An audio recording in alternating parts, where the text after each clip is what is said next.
Good morning all. The today's topic is proving the Newton's second law. The Newton's second law states that the acceleration of an object as produced by a net force is directly proportional to the magnitude of the net force in the same direction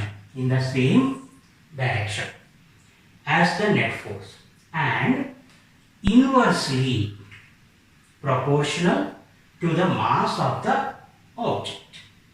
This is Newton's second law. The learning intention for today is understanding Newton's second law by doing some experiment and by doing some calculations. Newton's second law formula is F is equal to m times A. F means force, m means mass, A means acceleration. The unit of force is Newton, the unit of mass is kilogram, the unit of acceleration is meter per second square. As we already understood, force depends on mass and acceleration. That's why mass is called as variable 1. Acceleration is variable 2. When these two change, force will change. If acceleration is a constant, if mass changes, force changes. If mass is at constant, acceleration changes, again force changes. This can be proved by two ways. One is by experimental method, another is by practical method. Calculation method. Find the force of an object having 2 kg while it is traveling at an acceleration of 2 meters per second. We should collect the data first. The data. Find the force. F. We don't know. The mass is 2 kg. Acceleration 2 meters per second square.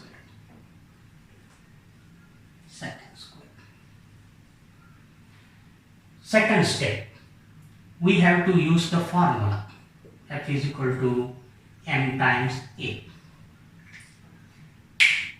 The same data we have to incorporate in the formula.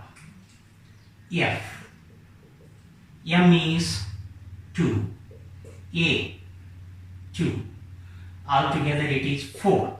So F is equal to 4 Newton. This problem, find the force of an object having 3 kg while it is traveling at an acceleration of 2 meters per square. So, as usual, we have to collect the data first. The data. F, we have to find. Mass, given mass is 3 kg. Acceleration, 2 meters per second square. Keep it in mind that here acceleration 2 meters square, here acceleration is 2 meters square. That means acceleration is kept at constant. Second, we have to use the formula. Apply the data formula.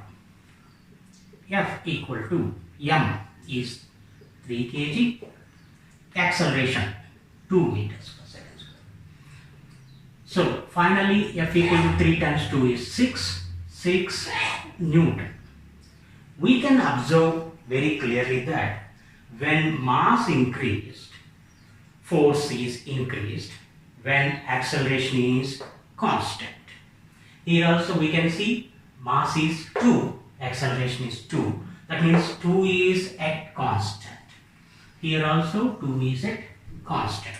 That is the reason why force changed. This indicates that the second problem object travels more distance or with more force compared to the first object. Okay, till now we observed calculation method. Now we are doing practical method. Let's conduct a practical.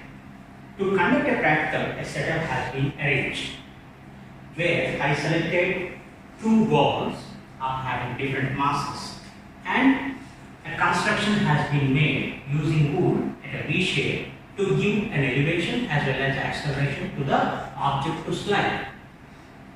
Here, what we will do first, we will put a mark. From there, the object will be released to give same acceleration for all the objects what we are testing for.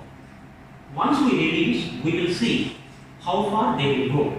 As we already discussed, the heavy object will have more force. That means it should go farther distance compared to the smaller one. Let's see practically. So let's mark it. So I am marking the thing here. Okay. After marking, what we do? We take the big ball and we will keep the ball exactly starting from the line. Then when we release,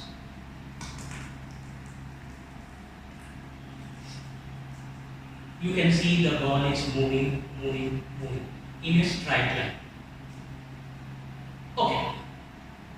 Now we will see the small ball. The small ball also we will release from the same place.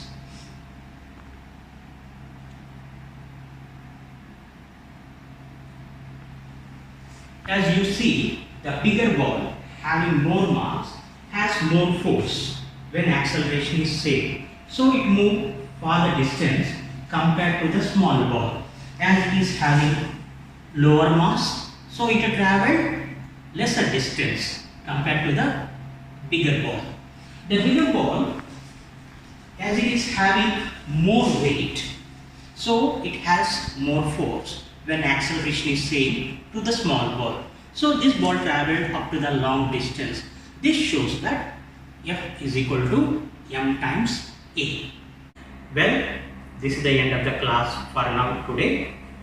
What we understood in conclusion, both in practical method and in calculation method, we kept acceleration at constant and we changed the mass of the objects. When the object mass is increased, we observe that force is higher. So the bigger ball traveled for longer distance compared to the smaller ball. Well, I hope you people all understood better. Thanks for watching. If you like this video, please press the like button and please subscribe to my channel. Thanks for watching.